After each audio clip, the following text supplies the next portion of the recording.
У нас сегодня ветер. Ветер живой. Все видит, слышит, понимает. Загадайте желание, пожалуйтесь, попросите что-то нужное. Станьте лицом к ветру, как к другу. Поговорите мысленно или вслух. Он вас услышит и передаст просьбу кому надо. Только спешите.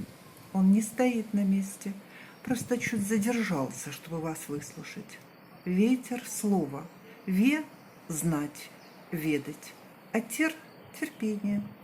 То есть терпеливо выслушать и знать результат. В сказках «Ветер, ветер, ты могуч, ты гоняешь стаи туч», герой просит помощи.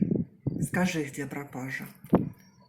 Нам же не зря сказки в детстве читали, чтобы мы стали мудрее и воспользовались этими знаниями. Мира и добра!